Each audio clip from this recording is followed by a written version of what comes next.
Flow, glass full, secrets in the dark. Silk on your skin, let the truth leave a mark. After hours, no filters, just facts. Welcome to the night, Silk Sessions After Dark. We're about to spill the tea. All right. We're back for our second episode of Silk Sessions After Dark. So let me tell y'all something. Hope Central is not a hospital. It's a crime scene with a nurse's license. And book 2, the consequences clock in. Welcome back to Silk Sessions After Dark, where the books are hot, the opinions are honest, and the night shift always has secrets. I'm your host, MemeMichelle, and tonight we are breaking down the next dose of the second dose of deception. Why can't I read today? Anyway, yes, we're breaking down the second dose of deception. The book that proves consequences don't just knock, they kick the door in. Now, we still have Delana here with us. Can you introduce yourself on the end, nice young lady, and speak up for us? My name is Jan Green Taylor, and I'm a graduate of Madison High School. And your name is, ma'am? My name is Eleanoria Lee. Everybody calls me Elle. I've known MemeMichelle, the author. Ooh, I'm not going to tell her because that's going to tell our age. You can tell my age. 54 out the door. We're cute. I've known her for almost 40 years. Yeah. And she did this. Thank you. She did this. I appreciate you. When I'm writing or taping my podcast, I relax and enjoy flavors of the leaf. Savor the soul of the smoke.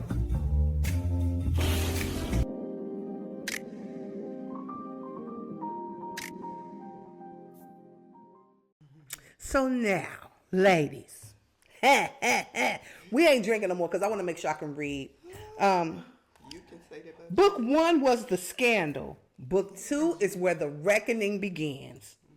We go from the hospital hallways to the courtroom, and the diabolicals are on trial. And Chance, he's still trying to hold his power, hold his peace, and hold his life together. So, ladies, in one word, describe the second dose of deception. Who's gonna go first? I shall. And you got to speak up. I will go. This was shocking. I was going to say surprising. Yes. It was riveting to me. Okay. The pieces just kept, one piece pop out, another piece pop in. It just kept coming. I was like, ooh. Now, in the last book, we had an entanglement. In this book, we had a true entanglement. So, a trianglement, yes, God. But now don't forget, y'all, we gotta speak up because we can't talk with our inside voices because we gotta make sure the people hear us. So, what? Give me your take on the entanglement. Delana, you go first because we kind of got like minds. Don't tell the people that.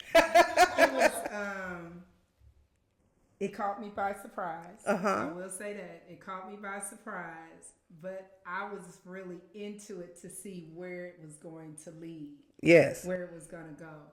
I'm of the thought for this type of entanglement, somebody's ultimately going to get hurt. But I wanted to see where it was going to go. Yeah. Jan, what about you? Let me just say this. Okay, sorry guys. I will say this about the tritanglement. I kind of saw it coming because he does have the nickname of Dr. Dirty Dick. And these ladies, they were very attractive. I mean, if you read between the lines and if you get this book, you will understand what I'm saying. Yeah. So please get the book so you can understand and be on top of things, as they say. Get with it. Absolutely. Entanglement on your part?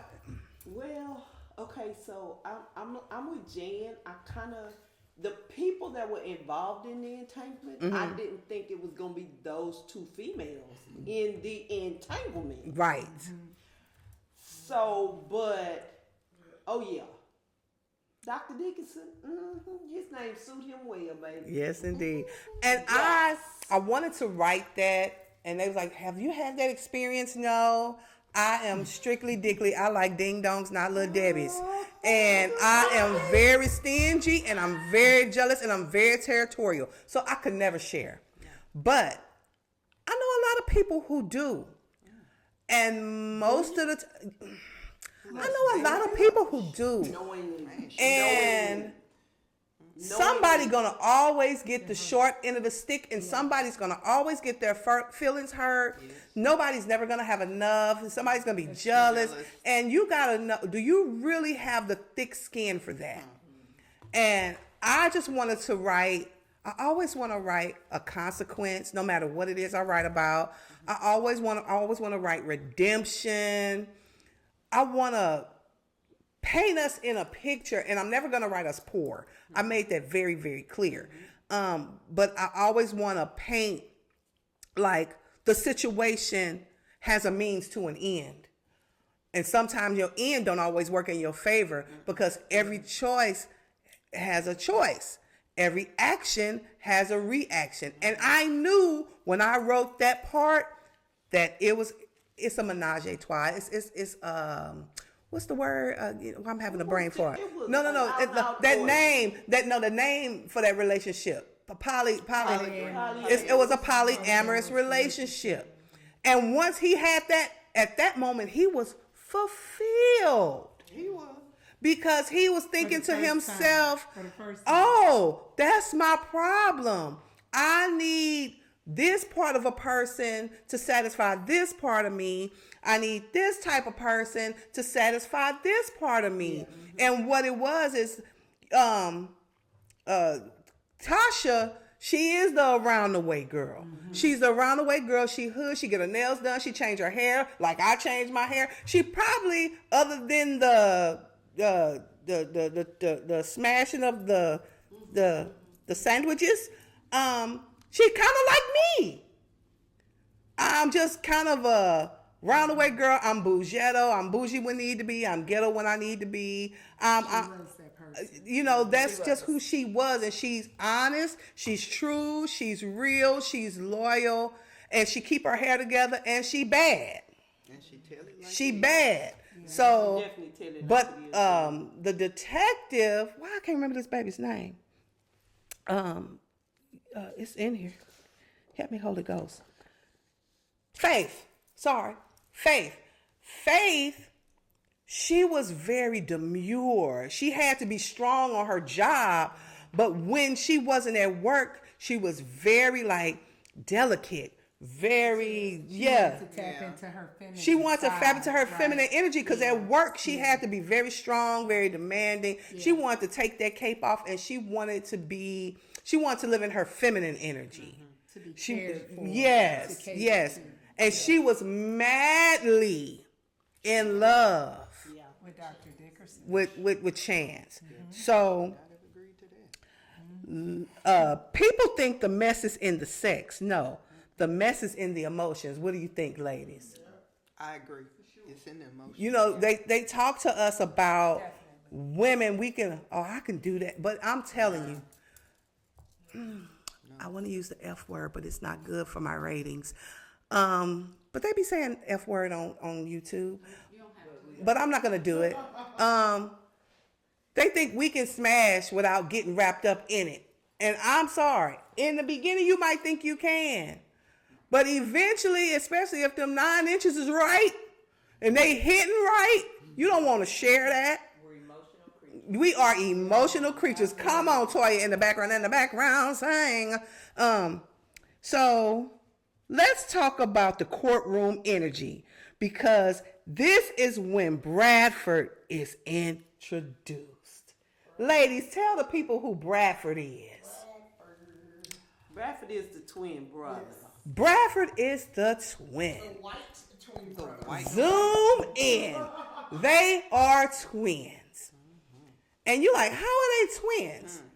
Well, if you read, you figure it out. Yep. And I don't want to say, in the beginning, they looked exactly alike. But Bradford went through some trauma here and began to pass. So change things about his hair, change things about his nose, change where one brother went to a HBCU, he went to a PWI. He wanted to separate himself completely. But Brad was fine too. He was that same type of tall, same type of package. So tell me, would y'all date Brad? Probably not. No. I like I chocolate. love black men that look like black men. I love one black man actually, Yes, she does. Me too. 30 years. and he don't look like that. No, he don't. So when Bradford entered the courtroom, what did you feel? Intimidated, impressed, or irritated? What was your first impression? I was impressed that he was as sharp of an attorney as he is. Yeah. So I was impressed, and I could see the connection between he and Chance in that they were both at the tops of their game in their chosen profession. So I could see that, and I could appreciate that about him. Yeah. What about you? I was impressed. He came with that mentality that, for lack of a better word, I'm the shit. And guess what? I'm gonna run this, and it's gonna be what I say. What about you, Jan? I was impressed when he entered the courtroom and that he came with his suave, he was suave and debonair and all that. But there was something that had me where I had to keep reading. Okay. Could not put the book down. Okay. And that was, if he is as strong in his career as his brother, what's going to happen in the courtroom? It did have you wondering that. So with you saying that, Jan, do you think Brad came for justice or did he come for revenge? He came for revenge. If you you gotta read, read the book. you read to the book, you know understand he why came I for said revenge. I think he came for a little bit of both. Okay. Okay. I think he probably started the case coming for justice, but in finding out who the players were, now it became an opportunity for him to have revenge potentially. So I think it was a little mix of both. I agree with Delana because when you hear a name, you know a name, but then sometimes you're like, that's people had the same name. Maybe not. But once he entered the scene, he was like, oh, let me screw him over. Let me see how well I can screw him over, put him in his place, and let him know he's not better than me. Because that's what I got out of it. I think that's what I was writing. It was a competition. It was like he was so scorned by something that happened way in high school that he was still trying to prove himself to be at least his equal, if not better. Absolutely. Absolutely. Because that hurt don't go away. No. Outgrow the hurt. Right, and you got to remember he lost on a couple of fronts. Remember what Mimi refers to as the trauma, what he went through, something that was real simple in my mind. You just didn't make it. You just got to get over that. Yeah. Let your brother do what your brother's going to do, but he didn't get past that, and then I don't want to give it away, Mimi. I know. It's so hard. It's so hard not to discuss it. Then there was another loss. Oh yes, that was. I think that was the loss that took him over the top. Yeah, That was it. That was the loss that took him over the He top. referred to that one. Yeah. You took that from me, now you gonna take that This from from me? Yeah. Yeah. Somebody Yeah. get you. Yeah. All right. Well, we gonna skip the gut of it. We gonna go straight to chapter 10. Because let me explain, these books are small, and I wish Toya was sitting over here but she got on her lapel mic. These books are quite small. They only have like 140 pages, but it's a lot packed in here. You ever been on TikTok and seen a good TikTok and it was only like 2 minutes, but it was the best TikTok of your life? That's what this is. This is a good swipe. It's a good swipe. You're going to read. It's easy. And let me explain something. I was never really a reader growing up, right? And I realized that when I started writing, 1, the books was too damn big, and 2, the words were too damn small. And once I started writing, like my first book is like 300 and something pages, but those words are huge. So I shrank the words a little bit because my mom was like, if you want to be taken serious, you got to make those fonts a little smaller. So I did, but I really made the fonts kind of big because a bitch can't see. So I went with a font size 16 in all my books, and that's where that will stay. But I was like, maybe people who don't read will read more if the books are not so wordy. Like let's just get straight to the point. It's a Netflix series. It's a series on Stars. You're gonna watch the episode, then you're gonna wait for the next week for the next episode. And that's what this book is. It's like an episode, or maybe 2, maybe even 3. Probably 2. Maybe 2. Two good episodes. 2 good episodes each book, but you read it so fast, and once you start, the pieces move so fast. Right when you think you know what's going on, have y'all ever seen like His and Hers or All Her Fault? Yes. And you think you know what's about to happen till you turn the page, and then it's something freaking else. So that's kind of how I write, and that's why I really only like to watch scripted things, because I like to see the talent in the person behind the pen. I am MemeMichelle, the author behind the pen, changing the culture one plot at a time. Now, let's get back to this. We are gonna go from hope to the light. Now, in all of my books, because I love the Lord, He heard my cry, I want to always have the word in there. I want to always have prayer, and I want somebody gonna find salvation. And Chance found salvation at the light of life. Yes, it did. Tell us about the light of life, friend. The Light of Life Church is a ministry that you want to be connected to. Senior Pastor Lance D. Gass. Yes. The overseer. Yes. Yes, indeed. Yes, And she is the lady, not the first lady, because ain't nobody coming after her. So she the only lady. they have, and then we'll get to it, they have an online ministry at this time, but I wrote in the book the vision of something on a greater scale for their church. And their church is in every book that I've ever written, because I believe that Lance is a pastor that changes lives. He just does not change lives behind the pulpit, but he changes lives in the community. And I want to see their church be on a scale. When you're online, if you have the following, it's greater than who can ever fit in your building anyway.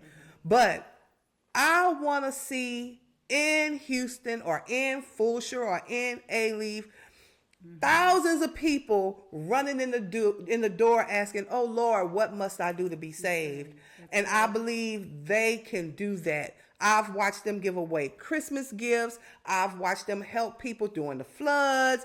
I've watched the Light of Life do many things. So the Light of Life will probably always be in my books, because I just love them so much. Oh, that's enough.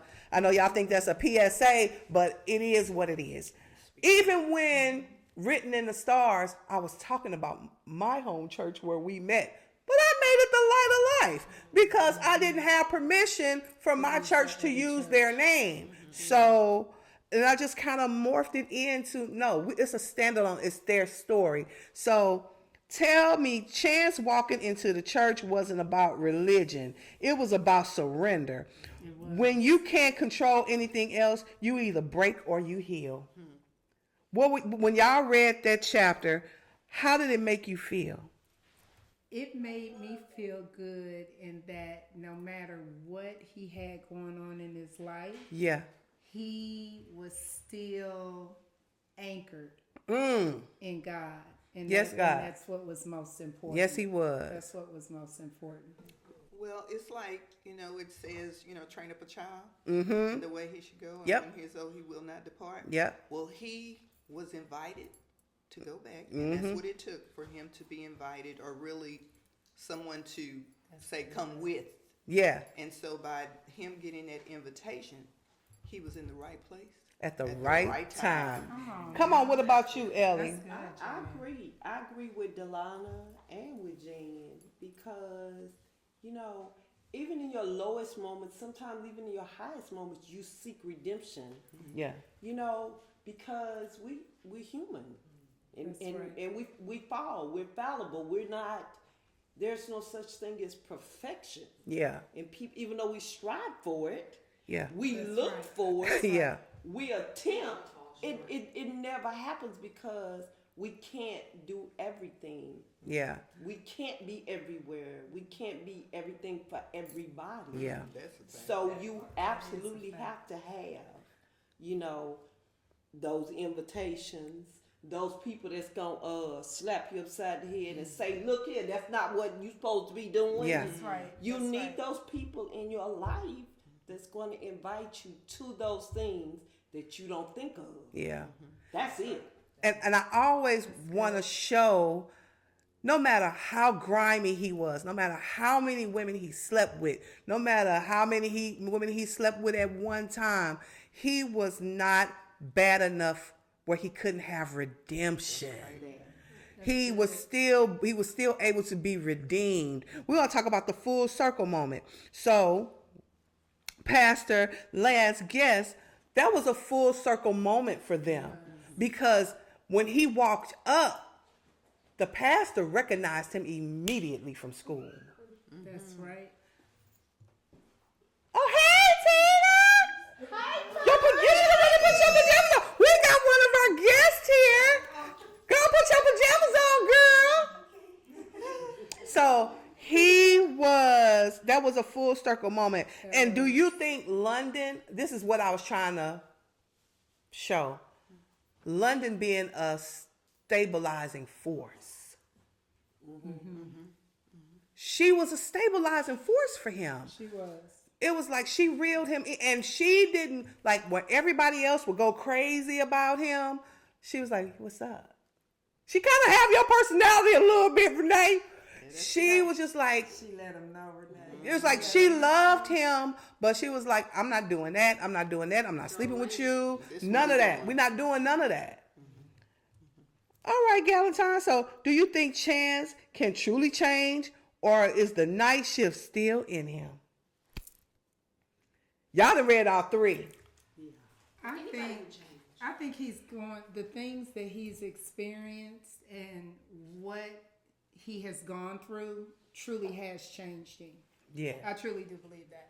Yeah, I agree. He has changed, but also when we as people, when we decide to make a change, we have to do everything in our power to stick to it. Yeah. That's right. Now he's moving in the right direction, and he's making decisions, but I just hope he holds on to it. Come on, hold on to it. Well, all right, Galentines, that was book 2, The Second Dose of Deception. We have went from scandal to sentencing, from lust to betrayal, to ego to awakening. Drop your favorite moment in the comments. Team London or Team Tasha, I want to know that. And if you're ready for book 3, we'll see you next week. This is the night shift at Hope Central, and this is Silk Sessions After Dark. Oh, no.